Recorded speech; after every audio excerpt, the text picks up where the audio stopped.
Welcome back to the BoshNRoll channel. Today I'm reacting to the Monday, May 18th, 2026 ban and restricted update from Wizards of the Coast. I had no intention of making this video. I have not really talked about the upcoming ban windows the last several in a row, just haven't really made them part of my content, haven't talked about it. In the past, I've done things like try to release a deck that I think is going to get banned on the day of the ban update. I haven't done any of that, just haven't messed with it because I really didn't think anything was going to happen. What a pleasant surprise.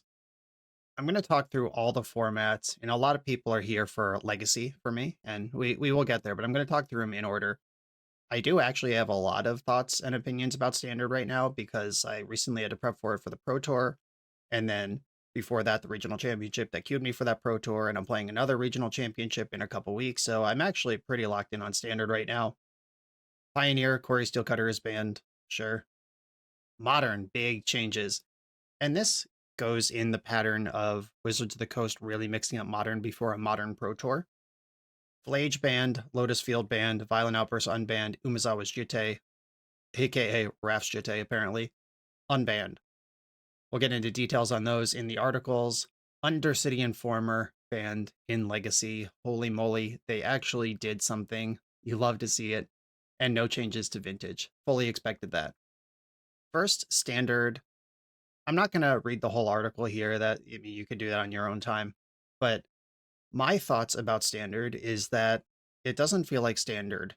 It hasn't felt like Standard in quite some time. The combination of expanding Standard from 2 years to 3 years and also printing 7 sets a year instead of 4. There are so many sets in Standard right now that this does not feel like what Standard would have felt like if you played during Siege Rhino's reign or Bitter Blossom's reign.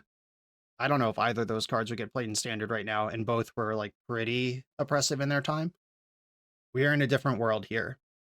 And they said basically everything I thought they would say, which is that Izzet was the best deck going into the Pro Tour. It failed to top 8 the Pro Tour, replaced instead by BoshNRoll Cub decks. BoshNRoll Cub decks, the 2 weeks later, there was only one total BoshNRoll Cub deck across 2 major top 8s in Japan and London. There were 2 big events. So this looks like a healthy metagame. We know about a deck that's good. Everybody builds their deck to beat it that week. Then the next week, everybody builds to beat that deck, and the cycle rolls. That is a healthy metagame. The one important thing in this is this sentence right here. The speed of Standard right now is faster than we would like. This is a summation of years of too many years of too many sets. And what happens is it's not like Boros Energy and Modern, which we're also going to talk about, which was an entire deck shoved into Modern entirely for Modern Horizons 3. That's a pre-constructed deck. Wizards of the Coast said, here you go, play with this now. That's not what's happened with these crazy, busted, powerful decks in Standard. In Standard, there's in the high teens of sets legal right now, I think, on its way to maybe be over 20 a couple years from now if this pace continues. And if every one of those sets has an Opt, a Sleight of Hand, a Burst Lightning, a 1/1 with Prowess for 1, those things start to add up. And suddenly, Monastery Mentor, Storm Chaser's Talent, Slingshot Show Off, now Color Storm Stallion, all backed by the Ops and the 1-mana cantrips and Flow State stock up if we leave the 1 mana. All those cards are from different sets. But they reach together in Standard and create something so big, so powerful that it changes the speed of Standard how they would like it. And that is not a ban list issue. Like, what are you going to do? Ban every instant that costs 1? This is a design level, a format management level thing where the people inside Wizards of the Coast have to plan years in advance to get every set designer on the same page that we want shit like Siege Rhino to matter again. Like, if you're designing for Standard right now inside Wizards of the Coast and it's like, this 3-drop isn't doing enough as a 2/3, maybe we should make it a 2/4. And it's like, yeah, Boomerang Basics, you're 2/4. Into the Flood Maw, you're 2/4. Fly over top of your 2/4. Just like 1 point of toughness on the thing does not change whether it's Standard viable or not. And that is what matters in a proper mid-range format where everything is kind of designed for these cool games in the middle. Right now, we have extremely fast decks and extremely grindy controlling decks. They call those out, like these 4-color control decks. There were 3 out of the top 4 at that big Japan tournament, whatever that was, were Jeskai or 4-color control decks, completely creatureless decks. That versus the decks that are almost all creatures. And how do we get back to a place where cards like Mantis Rider are cards we think about playing in Constructed? But like I said, that's not a ban list issue. Unless they're trying to ban 15, 20 cards and really just rip it back to something they want and then design with the current sensibilities post that giant ban in mind, I think it makes more sense to just kind of let the snake digest this giant meal, poop it out, and 2 or 3 years from now, we are in a different place that happened more organically than a giant ban list update. So that is what I expected for standard. No surprises there. The weekend of July 11th, I'll be headed to Baltimore for the DMV Legacy League's Triple Threat Weekend. CubeCon DMV is the heart of the event, featuring 3 drafts of elite curated cubes with a cut to top 8 on Sunday. Saturday, you can test your mettle in the DMV Legacy League's annual Legacy Open, the Classic. And Sunday, join the NYC Pauper League in Pauper Genesis, the biggest Pauper event in North America to date. And best of all, the event is for charity. Sign up at dmvll.com/BoshNRoll. Save $20 if you sign up for the Classic before June 1st. I'll see you there. Pioneer, I have basically nothing to say because I haven't played this format. The last time I was serious about this was the regional championship that was Pioneer, which was 18 months ago, 2 years ago. I honestly don't even know. It's been so long since I thought about this format. I've heard mostly bad things where just kind of things that are banned in standard go there to die, like Monastery Swiftspear, VV or ATA, or a Steel Cutter, just a bunch of stuff you can't play in standard right now. Sure, makes sense that would be a deck. And apparently Core Steel Cutter's over the line in recent arena data. They specifically called out arena data, which is cool because Pioneer only in the last 12 months or so got that last final push of cards that Pioneer is now an arena supported format. Cool that they're using that already. I'll just keep it pushing here. Don't have a lot to say about that. Modern is the biggest announcement here. Flage, Titan of Fire's Fury, and Lotus Field banned. Violent Outburst and Umezawa's Jitte unbanned. Basically, they called out that the Energy Shell, they're okay with the Energy Shell. They like the Energy Shell. But where it started to fall apart was the consolidation around Flage plus Arena of Glory as the mid and end game for this deck. They mention here the decks did have different tech for a while. They tried different splash colors for a while, but the more Arena of Glories you play, the fewer non-red cards you can support. And if this is what this deck's about, then all the splash colors, all the cool tech on the fringes got to go, and it's going to consolidate around this thing that's going on here. I have said for years that it's preposterous that Flage is legal while Uro is banned. And this is not what I meant, but I mean, we got to the consistent conclusion one way or another. Flage leaving the format is actually a huge shakeup, not just for the Boros Energy deck that a lot of people are tired of and happy to see action taken here, but Flage is in the Jeskai Blink deck. Flage is in the Domain Zoo deck, various Jeskai control decks insofar as they exist in the format. Flage is part of them. This was a core load-bearing item for a lot of strategies. And now all those people got to figure out something else. I think it's fine. It's gone. I won't miss it. I actually did a Modern Horizons 3 draft last weekend where we backdrafted the rares among the winners. And the first pick of the backdraft was Flage. I hope my friend sold that in the week where it was still worth money. See you later, Flage. The second ban, Lotus Field. I actually have complicated feelings about this because they did it to hit Amulet Titan. The Aftermath Analyst endgame in Amulet Titan, if you haven't played Modern in a few years, Amulet Titan has existed in some form or another and been top tier through basically all of Modern ever since Amulet was printed. And this Shell just evolves. It just keeps getting weirder, and they keep finding new combos. The days where you would play a Primeval Titan and it would get Boros Garrison and the haste land and give the Primeval Titan haste, and then like the attack trigger gives it double strike and you just take 18 and that's their combo turn, long gone. That's not what's going on here.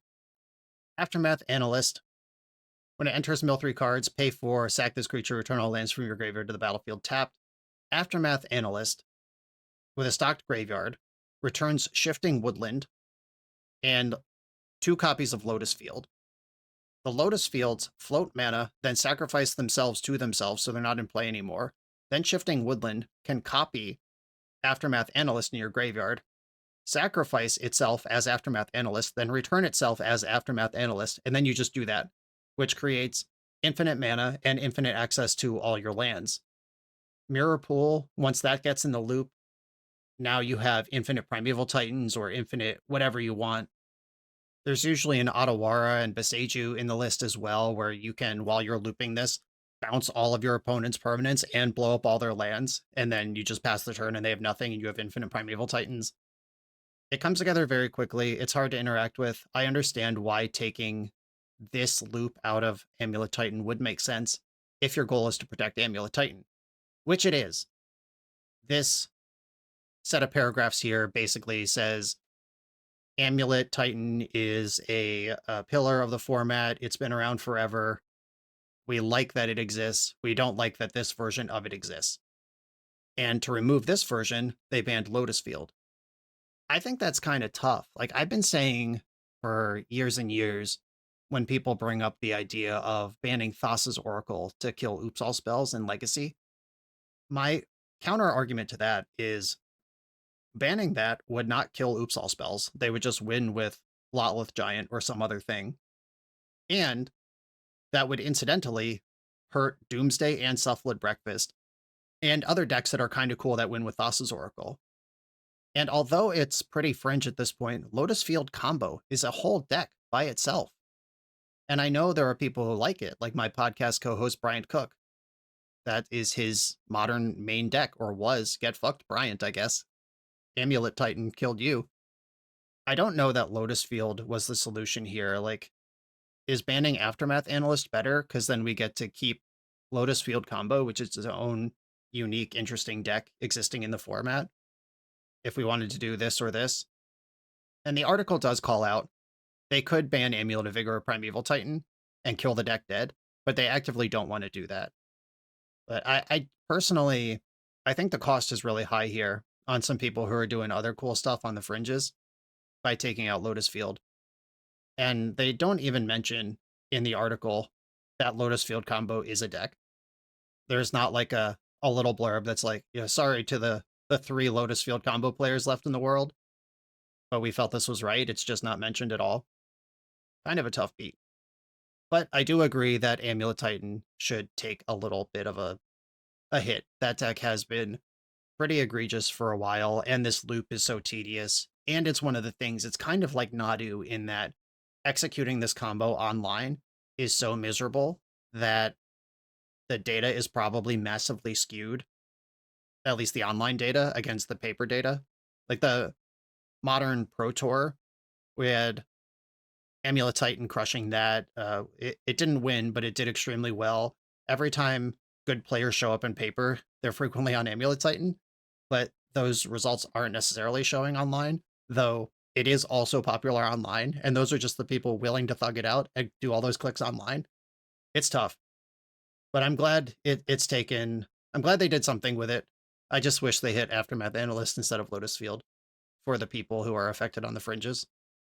And those are the bans. Now to unbans, which are always fun to discuss. Violent Outburst, basically, they called out the format's totally different now. Underworld Breach, Grief, the One Ring. Oh, we have a turtle version of Underworld Breach too. We love that. Underworld Breach, Grief, One Ring, Jeggy, all banned since the last time you could Violent Outburst. Also unbans the big Mox Opal, Great Sun Zenith, Faithless Looting run. Weird they didn't mention Splinter Twin in this list of MVPs that were unbanned. What happened there? Did they just forget? That's a joke at the expense of Phil Gallagher and all the other Splinter Twin enjoyers out there who did not get what they wanted from that unban. but that probably means it was a good unban. Calling out, consign to memory, vexing bauble. The landscape's different, the answers are different. And this is kind of a weird shout here. At least I thought it was weird. They called out Lorwyn Eclipse giving Living End a shot in the arm, and that's been positively received by the community, which has us interested in showing the archetype a bit of love. So, Living End got a boost. Therefore, we should use the ban list to boost it more? Is that what was just said? Oh, Legacy Delver just got Flow State. Should we give them Dreadhorde Arcanist? It's just a weird sentence to type out. And I think it's cool that Living End got a little boost, but I don't know that we need to boost it more. Strange. Like, my only comfort lately when I queue into Living End is, well, at least they can't go off on my turn. I know the rules of engagement here. They can't use Force of Negation to protect their own combo. But now they can. We'll see if this ends up being a mistake or not. I don't know that I'm super worried about Rhinos coming back, but I am a little worried about Living End being able to rebuild into an instant speed combo deck. Don't love that. A lot of the times when a card is unbanned, you think about the risk versus reward, where it's like, Umezawa's Jitte, no risk. This card is probably unplayable. It's nice to make a ban list smaller. It's cool to give Jitte Enjoyers, Stoneforge Mystic Enjoyers a new toy to think about, but this is not going to break the Pro Tour. I would be surprised if more than 2 copies were registered at the Pro Tour among all of the competitors combined. However, Violent Outburst, introducing the risk of giving Living End the ability to play on the opponent's turn when, by their own admission, Living End just got a lot better thanks to the Lorwyn Elementals. Weird reasoning, but I'm pro taking experiments. Worst case scenario, they have to reban a common. That's a lot better than unbanning a mythic rare and then having to reban it. Violent Outburst is back for now, and Umezawa's Jitte. Already gave you the shout on that. I'm not convinced this card would see play in Standard right now, and Modern is several clicks more powerful than that. The idea of spending 2 mana and then 2 mana again, and then getting into combat, and then gaining this small uptick, and maybe without Flage, Boros Energy will have room to play with this, and it's probably like medium okay in a Boros Energy mirror, where the combat's going to be about 1 and 2 power creatures just bonking around. Ocelot Pride having First Strike means it can attack into bigger creatures. First Strike damage puts 2 counters on this, and then it's a 3/3 or a 5/5 before that creature hits it back. That might be a way to force life gain triggers and get your Ocelot Pride going wide. Fun card to unban, no risk, love it. The BoshNRoll channel is brought to you by Tales of Adventure. TOAMagic.com has almost 100,000 unique cards in stock. They offer free track shipping on every order, plus next day or 2-day options when you have an event coming up fast. They offer on-site pickup at major Magic events throughout the US, so you're never scrambling before your tournament. Stop by their booth to buy, sell, or trade at upcoming regional championships, Magic Con, Spotlight Series, and more. I love their selection of individually scanned high-end cards that show you exactly what you're buying. And the best part is saving 5% on every order with promo code BOSH. From Ancestral Recall to Zombie Master, get what you need quickly and in one place at TOAMagic.com. Eternal lives here. And that brings us to Legacy, which is, of course, the main purview of my channel and what I offer people. Undercity Informer is banned. This is, and there are a lot of paragraphs written about this. Basically, what these paragraphs say is it's a bunch of explaining how Oops All Spells works, explaining why it was okay for a little while, why it's not okay now, and then what they might want to do about it, and what it might mean that this deck was so popular. To me, this kind of feels like undoing the last 6 ban updates. It's like, for each paragraph you wrote in the past explaining why Oops All Spells is okay, add them together and write a paragraph why it's not okay anymore. And that's kind of how this reads. But I agree with the conclusion, so I'm not going to nitpick that. The conclusion here is that Oops All Spells is cool, and they don't want to completely nuke the archetype, but they do want to make it a little bit worse, kind of like they did with Amulet Titan above. However, with this deck, instead of banning Dread Return or Thassa's Oracle, they banned one of the 2 creatures that make the deck work. And we've been talking about this on the Eternal Glory podcast for quite some time now about what would the different ban options work. Like, do you hit both creatures and kill the deck? Do you hit one and make it a little harder And this is what they've gone with. And things that we've already identified and the Oops community has already identified. Beseech the Mirror can get the Balustrade Spy into play, but that does require an object to sacrifice.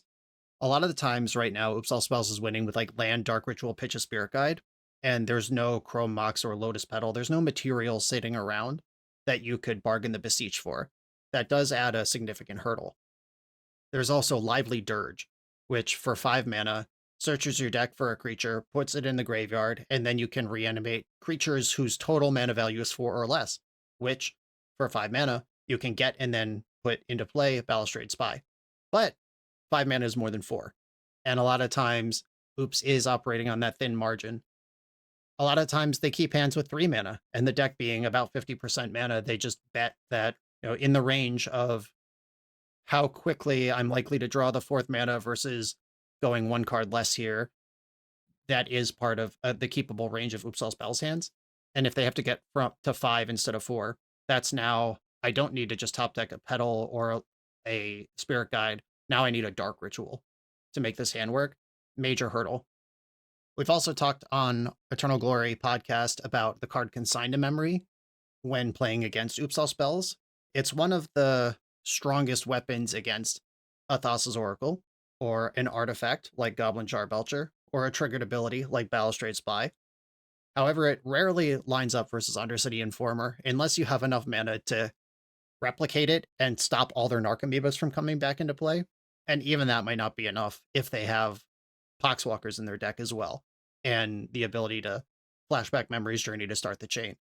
So now, Balustrade Spy and the backup of Goblin Charbelcher both have to go through Consign to Memory, which is a commonly played sideboard card. And that is movement in the right direction. This paragraph's actually pretty illuminating as well, because we know Wizards of the Coast has more information than us, the people. Even the people who are hyper tuned in to crunching data and stuff, like the Joe Dyers and the Justin Gennaris out there. Shout out to those folks for all their work. The paragraph says, the win rate has consistently been rising over the last few months. To the degree to which the deck can win on turn 1 is frustrating and feeds some of the worst stereotypes about games in Eternal formats.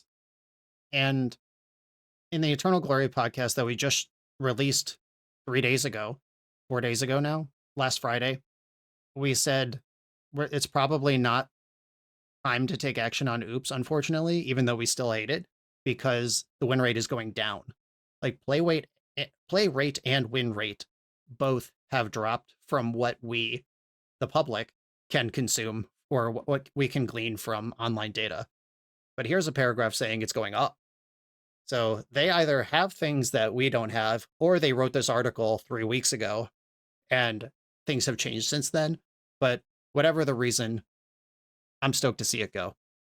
There is some mention here of flow state as well, which this paragraph's kind of funny because they're just like, this cool new card flow state is giving Izzet decks a new tool, with no mention of the card expressive iteration that's already banned and is the same card and might even be worse than flow state.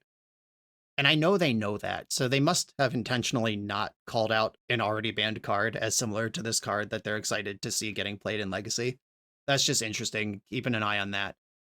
As when flow state was previewed, my thought was, this is going to quickly get banned, or it's going to lead to the unbanning of expressive iteration. If it turns out flow state's okay, why is the worst one that's harder to cast still banned? And we'll see where that goes over the next few months. But I will tell you from playing and brewing decks every day for this channel, flow state is really freaking good. And I don't think it's going to lead to the unbanning of EI, though I also don't think it should be banned. Not yet. We'll see where that goes. And then another really important call out, these new colorless Tron decks, the 4X Candelabra decks. These decks are very good. They're also getting very popular online. The data we cited from Crucible of Words in our last Eternal Glory podcast showed that this deck is converting to top 8s like 2.5, maybe even 2.8 times relative to the number of people playing it. Meaning, if it's 5% of the field, it's eating up 15% of top 8s, which is a deranged conversion thing. Even the Dimir Tempo decks are at like 1.8, and this is a full human's worth of conversion above that. That might be that they're new and the format hasn't adjusted yet. I've seen people putting damping spheres in their control sideboards now, trying to take specific action against decks like this. And we might see that drift back down. But right now, in this moment, this deck's a huge problem. But that is exactly what this paragraph says. It's new. It's too soon to know if it's a problem. Give it some time. But, quote, if it maintains its win rate and growth of metagame share much further, we're going to explore what options we have to keep Legacy healthy. Called that one right out. And for what it's worth, I think the One Ring is on my short list of most bannable cards in Legacy. I've been saying that for several years now. Mystic Forge combo won the last 2 US Eternal Weekends in a row, despite different formats, different bannings, different quality of stuff going on in those different formats. And the One Ring keeps finding itself at the center of decks that are winning a lot. Another thing people have called out is Planar Nexus. Makes it too easy to get to 4 mana. Maybe that's true. Grim Monolith is a card that has been banned in Legacy in the past. That one also might make it too easy to get to 4 mana. And A, if this deck is a problem, and B, if the problem is getting to 4 mana or the 4 mana thing that's being converted. These are all decisions that future Wizards of the Coast is going to have to make. But for now, they're aware of it, and basically it's just too new to take action this quickly. And that's Legacy. A surprising update. Awareness of flow state. Awareness of colorless drawn. I'll take it. Good announcement. This video is sponsored by Moxfield.com, the easiest way to build Magic decks online. Moxfield supports over 30 formats, including Legacy and everything else you'll see on this channel. There's multiple customizations so you can interact with your deck how you want. Views such as text, grid, or stacks. And groupings like type, subtype, color, color identity, even artist. The site offers light mode, dark mode, and so much more. However you want to see your deck, Moxfield can provide it for you. Follow my Moxfield to keep up with the channel and what I'm playing in paper. I'll see you there. And I'll end here real quick on Vintage. No changes, no surprises there. Vintage is so healthy. It has been for several years now. And they also called out that Flow State is showing up in Vintage decks. And this is actually, like, I only thought of this Saturday afternoon and I tweeted about it. And obviously, I mean, Wizards of the Coast doesn't ban and unban cards based on my tweets. But I've been brewing with Flow State and Vintage. And if I was allowed to play 3 copies of Monastery Mentor, I would already have my deck locked for NYSE. These mid-range or even like proper control Flow State stock up Lorien Revealed decks, if they can actually win the game, they're very good. However, you have to do weird stuff to win the game, like put 1 Monastery Mentor and 2 White Plume Adventurers in your list, which White Plume Adventurer is a very different card than Monastery Mentor and asks you totally different questions. Or I have seen and I've even tried decks that are just like blue-white control with the 1 copy of Tinker you're allowed and 1 Bolas' Citadel. No other artifacts to tinker for. The Bolas' Citadel almost certainly going to get stuck on one of your 7 counter spells in the deck or one of your 18 lands in the deck or whatever. It's a terrible Bolas' Citadel deck, but you literally just need to win the game somehow. And if I was allowed to play more than 1 Monastery Mentor, I would be so happy with that deck right now. Unfortunately, Monastery Mentor remains restricted. I didn't expect that to change, but it was a thought I had 36 hours before this was posted, and, you know, I had hope in my heart. Oh, right, I forgot Pauper's down here. We'll talk about that too. Bonder's Ornament unbanned. I'm going to be honest. I forgot Bonder's Ornament was banned. And this is another paragraph of this was banned from a time before Modern Horizons 3, before Commander Masters, totally different format. Rules of engagement are different. Giving control decks a little bit of a help, a little bit of a layup. Tron decks too. Tron decks took a beating for a while, and they've been slowly unbanning Tron tools to try to let Tron back into the metagame. Shout out to control decks and Tron decks in Pauper. Maybe this is important, maybe it's not. This was definitely one of those cards that was only available in like Commander Masters draft, which nobody played, or treasure chests. So it was just randomly 20, 30 tickets for one of these dumbasses on Magic Online. I hope we don't return to that. I made sure to buy my copies at 2 tickets each this morning before anything crazy happens, if anything crazy is going to happen. But I figure for an 8-ticket investment, I'll roll the dice on this one just to have it. I don't expect this to change Pauper very much, but it is cool that they continue to tinker with the format. We love the Pauper format panel and Gavin. And there it is. The surprising and pleasing Monday, May 18th, 2026 ban update. I'm looking forward to playing Legacy just a little bit more.